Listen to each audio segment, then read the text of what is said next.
With this, ladies and gentlemen, I request the last session of the day, and this is from now we move from the home turf to the sporting turf.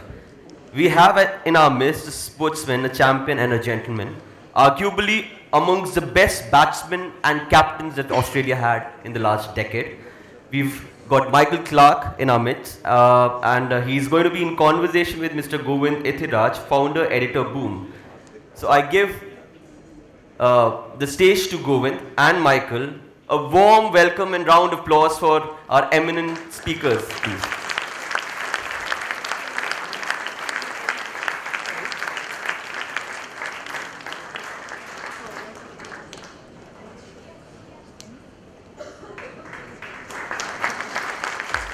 A round of applause for Michael and Govind. Over to you, Govind. Thank you very much. My pleasure and honor to introduce Michael Clarke, ex-Australian cricket captain of the cricket team.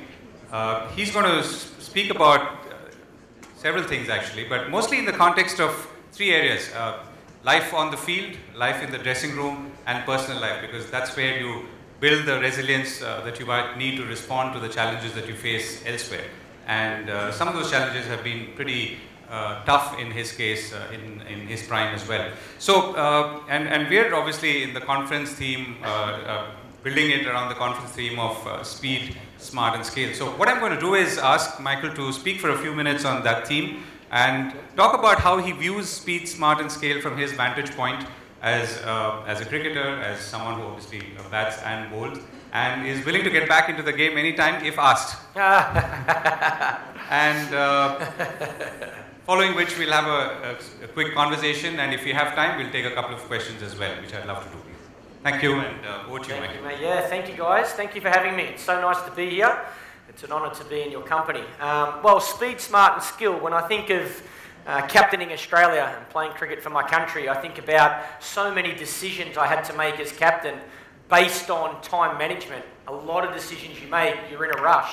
It's that split-second decision, whether you be out on the field and you're trying to work out a bowling change, how many overs are left, who you're going to stick with, a batting change, if making adjustments to the field. So I think as a captain in sport, a lot of the time you've got to back that gut instinct. You've got to go with what you feel and make that decision as quick as you can. Skill, well, I've always said I believe Australian cricket is at its best when they play on skill and not emotion. And I think over the last probably 12 months, Australian cricket has been playing on emotion as much as skill, and unfortunately we got a good glimpse of that in South Africa. So I think that's a real area that the current Australian team can change their focus, go back to training exceptionally hard, and go back to playing good cricket and beating opposition teams on skill. Smarts, well, I think, you know, playing sport at the highest level these days has changed a lot. It's not necessarily just about what you do on the field, it's off the field. The power of social media, the power of the internet, you know, within seconds you make a decision, you're reading about it. So I think the awareness of that, the education of that is so important. I have my own cricket academy in Australia, and a big part of what I try and educate young boys and young girls on is the stuff off the field. What comes with being a professional sportsman and playing at the highest level. I think the more you can actually be aware of what's involved before you make the decision that it's something you want to do, the better. Then you can start planning and preparing and get yourself ready for everything that comes with it. And sometimes you get a lot of positive feedback, sometimes you've got to accept the negative feedback, but that's part and parcel of the world we live in. And I'm sure for you guys, business is no different to sport. I think there's a lot of similarities, particularly with those three topics. I think how you handle them is so important. Right, okay. So, you know, you've stressed on this off-field versus on-field, and your own career and life has been part of this transition or migration from our world when we, you know, read the news in the newspaper the next morning versus everything being real and on, you know, real time. How is this actually affecting players' performances? And this applies to, I guess, companies which are, you know, consumer-facing and, you know, selling products or services as well. Well, again, there's the positive and the negative. It depends how you look at it. It depends what type of day you're having. You can read about it straight away. So everybody's got a phone, I'm sure, in their pocket right now or in their bag, and every day we look at that phone. So automatically I make a decision, or automatically I sit here right now and a word comes out of my mouth, I can read about it in 30 seconds. So like I say, am I having a good day or am I having a bad day? Depends what comes out of my mouth. Depends if I'm being positive or negative. Depends how it's taken. Depends how the journalist, if he understands the context behind what I'm saying. But unfortunately, again, sometimes you need to be aware that it's not just, I think a lot of athletes particularly will criticise the media when there's a negative article. I think what's forgotten is the power of the media and how they can really help you. They build your profile, they build your image, they make you an international sportsman or sportswoman. I think there's so many great things about the power of media, television, news, radio, social media. I just think you have to understand what comes with it and accept that, like I say, you can't have all the good things in life without going through some tough things as well. I think if I look at my career, I certainly think I've had more good things happen to me than tough things. Right, but you're saying that in some ways that this does affect your on-field performance, because this is something that will obviously prey on your mind and affect your thinking. Well, it depends on the person. Everybody's different. Did it affect mine at the start of my career? Definitely. If I was to read something negative about myself, it had a lot of effect on me. I wanted everybody to like me. I wanted everybody to like the way I played, or like the way I captained, or like my style. But that's not the real world. I think in life, whether you want to admit it or not, some people are going to like you, some people are going to judge you before they even know you. The fact that you're on television, the fact that you're seen from afar from people, they make a decision. I remember my mum, we have another sport in Australia called rugby league. I was sitting with my mum and my dad and we were watching a game of rugby league, and a young guy ran out onto the field and my mother said, "Oh, I don't like that guy." And I said, "Mum, have you met him?" My mum said, "No, I've never met him." And I said, "So you're judging him before you even know him?" She said, "Well, I don't mean I don't like him, I just don't like the way he plays football." I said, "Okay, but understand this. When your son runs out onto a cricket field, there's a mother sitting in the lounge room that's saying, 'I don't like the way that guy plays cricket.'" And my mum was like, "No way, they wouldn't say that about my son." But that's the truth. That's the world we live in. We make a judgment a lot of the time based on the little we know. We don't actually know the person or know the character or know the context or know the reason. And we haven't got enough time to really find that out either. You can't go on. I'm sure everybody would love to meet Virat Kohli, but we don't all have that time. Virat hasn't got that time. Yet I'm sure we have all made a judgment call on, does this side like Virat? Does this side not like Virat? It's just naturally what we do. And I think the greatest thing about our world is we're all entitled to our own opinion. But you as the athlete, or you as the person that's in the spotlight, you need to accept that from a young age. You need to know that you are going to be judged and you are a role model, whether you like it or not.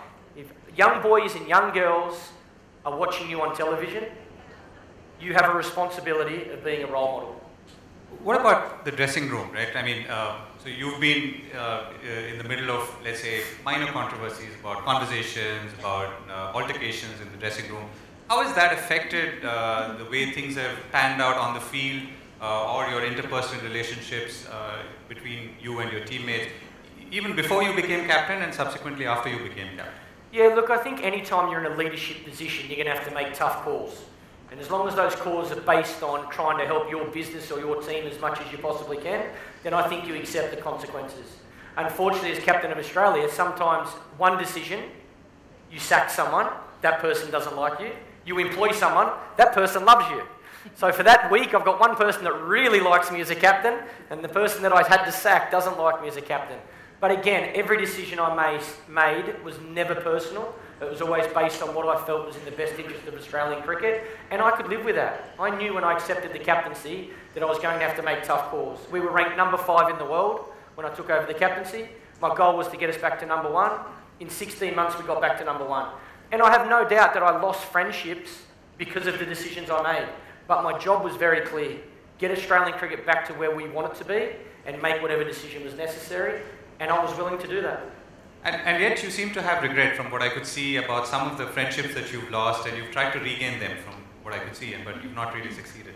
I have no regrets at all. I'm very proud of the way, firstly, my parents brought me up. I'm very proud of the decisions I made. And like I say, within 16 months, I got our team back to being the best team in the world, and that was my goal. What were the other gains and sacrifices in that process? I mean, so this is a very stiff target. The Australian team, which for almost a decade and a half has had a good run, was losing steam, and you obviously worked on it, and then that period managed to get things back on track. What else? What are the other sacrifices in games? Well, it's a full-time job. It's 24/7 captaining Australia. You never turn your phone off. You're there for your teammates whenever they require. And that could be 3 o'clock in the morning. It could be 6 o'clock in the morning. You're trying to manage a lot of different people. I had someone like Ricky Ponting and Michael Hussey that were 37, married with kids. So we'd be having coffee at 6 o'clock in the morning. And then I had someone like David Warner or Mitchell Starc, who was 19 and 20. I might be having a conversation at midnight in a bar with those guys. But again, the key is to try and get the best out of each individual to help the team have success. And we had a common goal, and it was to be the #1 team in the world. That was very clear. That was spoken about daily. And then my role as captain was to try and get the best out of each individual. Some people, I think I was able to do that, or a lot of the players, I think I was able to do that. Some I wasn't. And unfortunately for the players that I wasn't, we had to make some tough decisions. So what was one of the more unusual things you had to do as a captain to keep the team together and keep everyone motivated and in high spirits? I think on a daily basis, it's a grind. You're travelling, airport, cricket ground, training ground, gym. You're doing the same things daily, so there's fatigue that sets in. So if you can, whatever you can do to freshen the team up and keep them as positive as possible. Winning obviously helps that. But yeah, I think a very clear goal is the one thing that stands out for me. The guys I had around, we had a lot of senior players. I think of, like I say, Ricky Ponting, Michael Hussey, Ryan Harris, Mitchell Johnson. These guys that come in. Ricky obviously stood down from the captaincy but stayed on, kept playing. They helped the group so much, and I think that's the other thing people forget. I don't think you're ever born with leadership qualities or guaranteed captaincy material. I think everybody's got leadership qualities.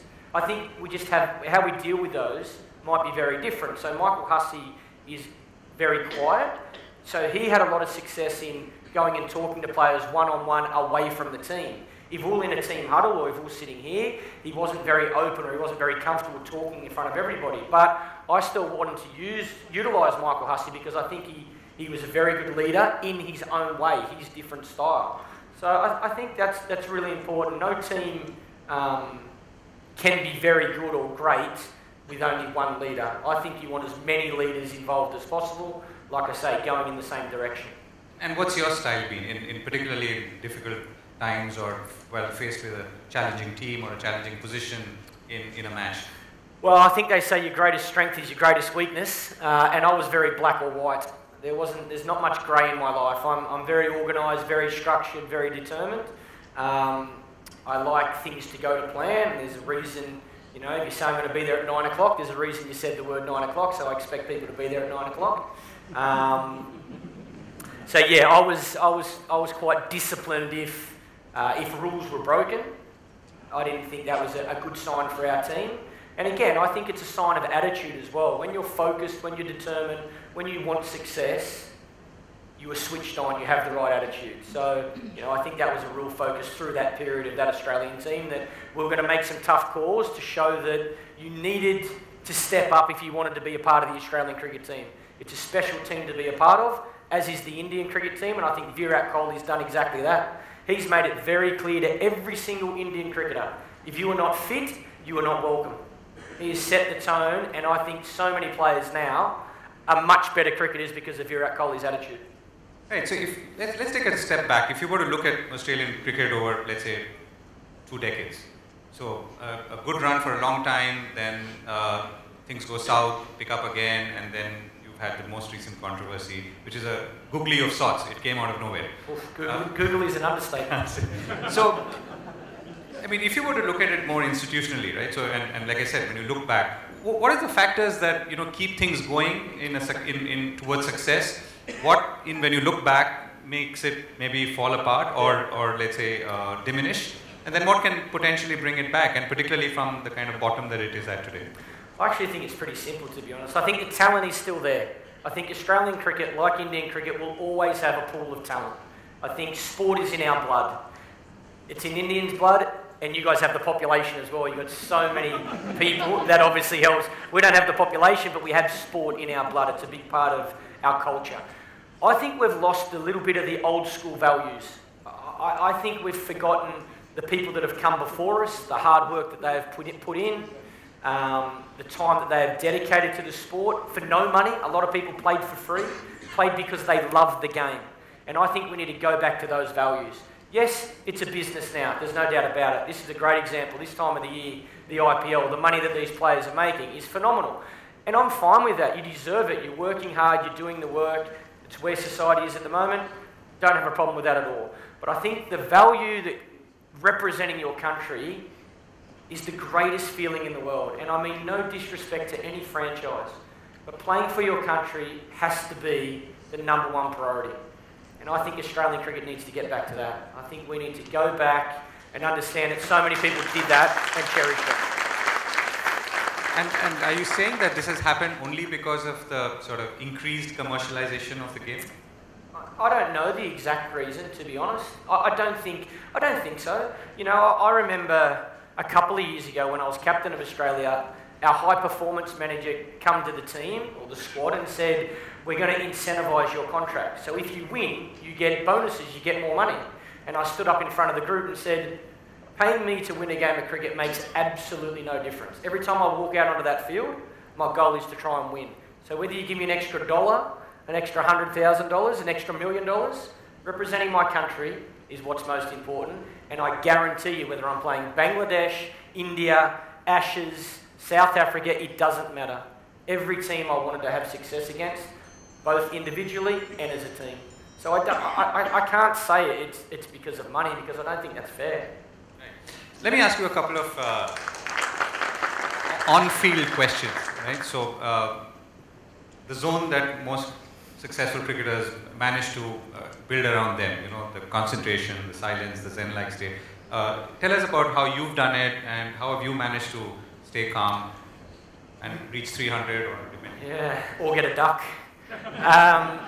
Music has been my saviour in my life, to be honest. I think about so many tough times I've experienced, whether it be on the field, not performing, team losing and we're struggling, you know, things happening to my family or the passing of Phillip Hughes off the field, going through a public breakup. You know, I think through the toughest stages of my career, I always went back to music and time on my own. It's what I love so much about cricket. People say you played so much, and were you sick of it, or did you get to a stage where you didn't like it? Cricket to me was like a day off, because everybody in the world knew where you were, so you didn't have your mobile phone, you didn't have to take a call because they knew you're on the field, and it was just you and that ball, or you and your teammates, and you could just let everything else go. Every other worry you had in the world, when you walked off the field, it was still going to be there, so you didn't need to take it on the field. So, you know, before I batted, I would sit with my headphones in my ears and I'd be listening to whatever songs were playing. And then the wicket would fall, I'd take my headphones out and I would walk to the crease, and my whole innings, as soon as I got off my chair till the ball I got out on, I'd be singing that same song in my head. So the bowler would be running into bowl and I'd be singing that song. And again, a lot of people say when they're at their best, they think nothing. That's not me. If I think nothing, I'll find something negative to think. So my mind needs something to think about. My goal was to give it music, because music found a nice, even balance for me, where I wasn't too pumped or I wasn't too relaxed. It would keep me in that nice middle phase that allowed me to react, to be nervous sometimes but still react, or to be calm sometimes and still be quick enough to react. And you know, I still train every single day at the gym, and the first thing I do, put my shorts, my t-shirt, my shoes on, grab my headphones, go to the gym. It's been the best thing for my life. What's that one track that you like to now, listening to and like nowadays? I don't really have one, to be honest. It's whatever's on, top 100, whatever comes on my phone, whatever's on, doesn't bother me. Okay, so I'm going to take some questions because we're almost 6 or 7 minutes down to this thing. Yeah, I'm going to collect questions, so keep your questions very short and sweet, of course. Yeah, go ahead. Go for it.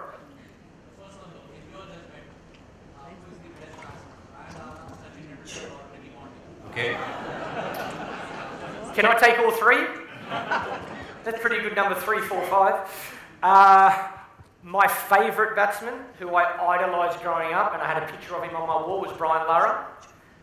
The best batsman I ever saw was Sachin Tendulkar.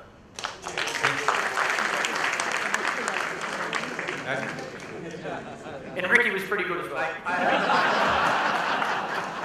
I have the mic in my hand here. Michael, fantastic to have you. Great to know your story. Thank you very much. Story of a legend for sure. So you came from a sporting background. Your father ran a sporting academy, sports academy. Not many of us here, or I think none of us here, have fathers or have our own sporting academy. What is the one message that you would like to give the parents here who have budding sportsmen in their Yeah, look, when you say sports academy, so my mum and dad both work full-time jobs. I've got one sister, she's 2 years older than me.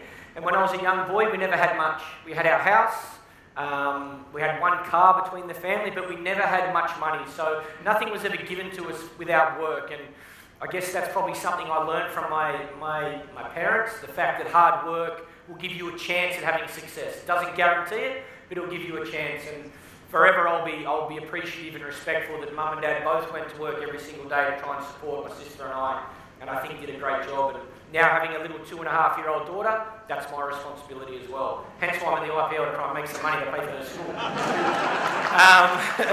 But look, I don't think, mum and dad bought an indoor sports centre because that was a job that was available at that stage.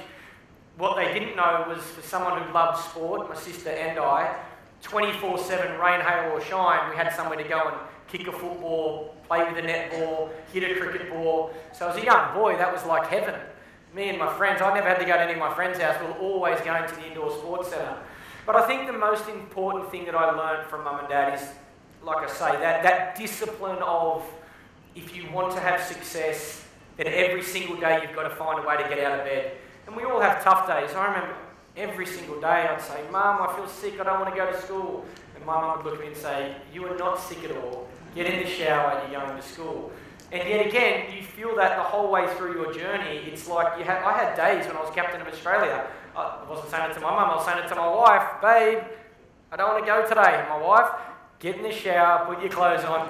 You're playing. You can't have a day off. It's day 3 of a test match against India. At the SCG, you're batting. Get out there. And it's funny, you mentioned the game I made 300 at the SCG. The night before the game, I had dinner with my wife and I said to my wife, I said, babe, honestly, I think I've lost it. She's like, what do you mean? I said, I feel like I'm so slow to move. Like, the ball's hitting me a lot quicker than it should be. I feel like every bowl is 160 kilometres. And again, my wife isn't she likes cricket, but she was brought up in motorsport, motor cars and motorbikes, so she doesn't know that much about cricket. For example, if I made 10, I would go home and my wife would say, babe, well done, you got 10. And I'd be like, 10? I wanted 100. And she'd be like, yeah, but Ricky Ponting got a duck, you got 10, that's good. So she doesn't know much about cricket. And she said to me, you've trained every single day this week. Just go and play. Just play the game you love. And it's funny, Ishant Sharma bowled the very first ball. I went forward to block it. It was a bouncer. It went over my head.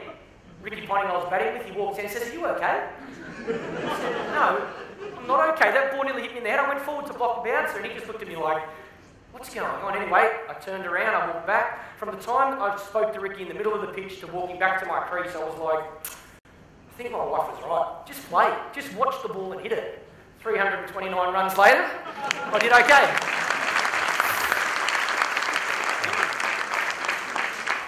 Okay, go ahead. I'll just come back to you. Very short questions, please. Yeah. Absolutely, very short.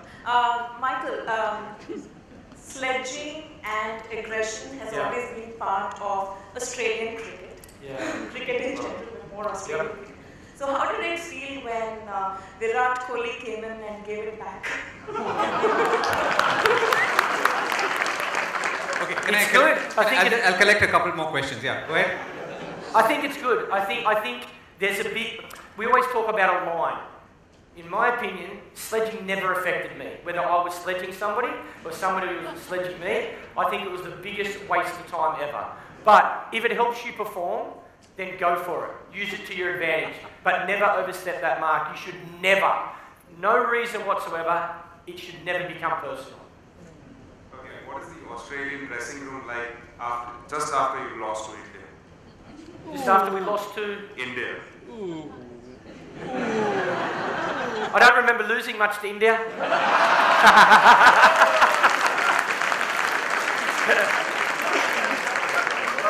Yeah, go ahead. Only kidding. India used to. Well, I think in my career, 2004 was the only time we beat India in India.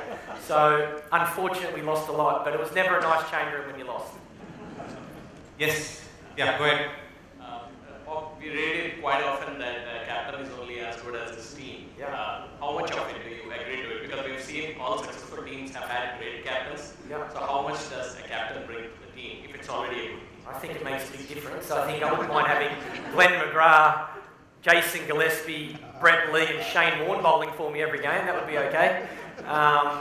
Yeah, I think definitely you can only get the best out of what you have, but I also think the skill of being a good tactician can win you and lose you a game in any format, particularly in 2020 cricket. I feel 2020 cricket is the hardest format to captain.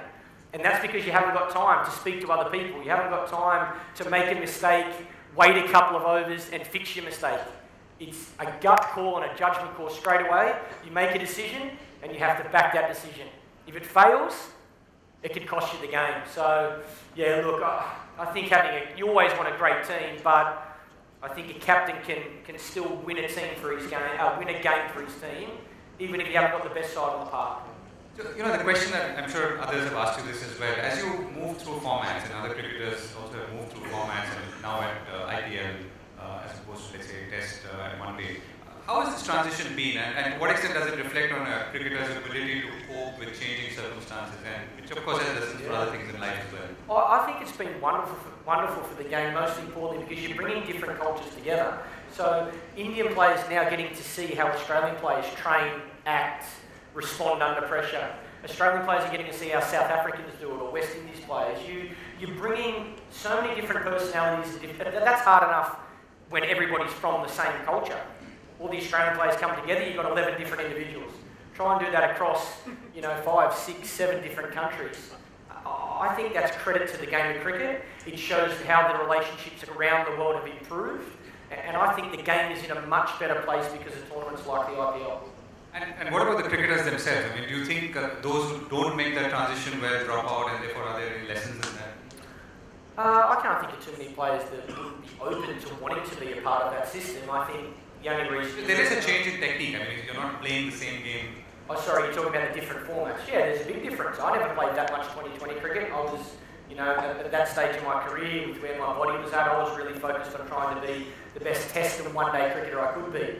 And I didn't think I had enough time to do those two things and be the best I could be, and captain Australia, and allow my body time to heal, and then go and learn the art or improve the art of 2020 cricket. So I stood down from playing international T20s because of that reason. I think these days, it's now part of our, it's like when I started one-day cricket was part of, play Test cricket, you want to play one-day cricket. Now cricket, it's Test cricket, one-day cricket, T20 cricket. So I think individual players now from a young age will train and learn the art of the game to be able to play all three formats, and I think that's great. Okay, so we've almost run out of time. I've got a couple of rapid-fire questions. Yeah, go ahead. One cricket question and one leadership-related question. One question. So, okay. One question only. Yeah. All right. Cover drive or on drive for Michael Clarke. The leadership question is: when you ran so hard. Cover drive for the first one. And when you ran so hard to achieve the goal that you had set for yourself, what is the burnout factor that you kept in mind, and how did you deal with that? That's a good question. Yes, when you set a target or a goal that you're so determined to achieve, there is sacrifice. There's absolutely no doubt about it. And I think when I retired from international sport, it was for a number of reasons. I think burnout was one of them. I think I was fatigued, and I was at that stage where my body had dealt with, the disciplines of playing sport at the highest level. From 6 years of age, I started playing cricket. I played, for Australia for 13 years. So I think my body was fatigued and tired. My mind was definitely fatigued. And a lot of people ask, if I had have had 6 months off or 12 months off, would have that been better for me than retiring? But I don't think so as well. At that stage as well, my wife was pregnant with our first child. And my personality is not to travel as much as I was 10 months of the year. I want to be around my family. I didn't want to spend all that time away from my daughter or my wife. And obviously the passing of, one of my best mates. That was so hard for me to deal with. I don't really feel I had the chance to mourn his loss until I retired, until I walked away from the game of cricket. And the other thing as well, I was only a small boy growing up, and everyone was bigger than me, and the bowlers were always fast. Even playing for Australia, I'm not a big guy. But when someone bowled fast, that used to excite me. It used to inspire me to want to, get on the front foot and play the pull shot or the cut shot. And I think when Philip passed away, when he got hit, I think even in my subconscious, just a little bit of fear coming to my head. And you can't play sport at the highest level if you've got any fear at all. And I think against England, that last Ashes series, I was just back off the ball a little bit, or I wasn't as determined to get forward. So to me, again, I don't think I could have competed or been the best player I wanted to be with that little bit of fear in my subconscious. So, like I say, a number of different reasons as to why I retired. But yeah, burnout is, again, you're walking around the world like this. All you do is see your goal. I wouldn't go to a wedding. I wouldn't go to a funeral. I wouldn't go to a party. If I had training on, I was going to training. I was so determined to be the best cricketer I could be, and I wouldn't change that. I do not regret that at all, and I'm still proud that I made those decisions.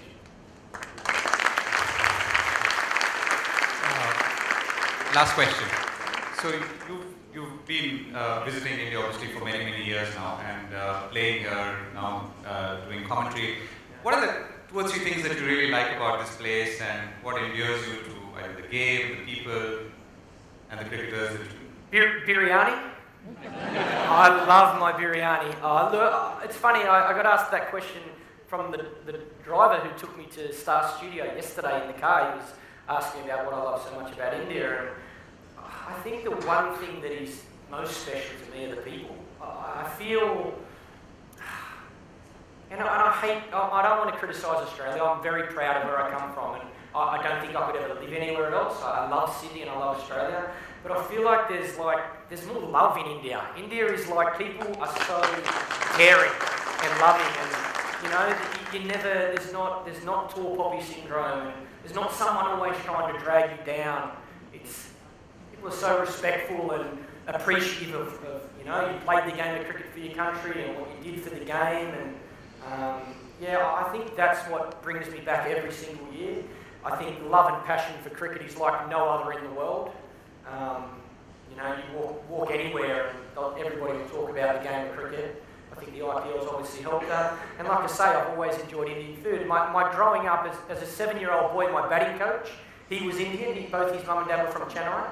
So from a young age, he coached me from 7 to 24. I always had that Indian influence. My first class game for New South Wales was against India at the SCG. My first test match was against India in Bangalore. My high school was against India, so there's a lot of special memories against India. Michael Clarke, thank you very much. It was a pleasure speaking to you.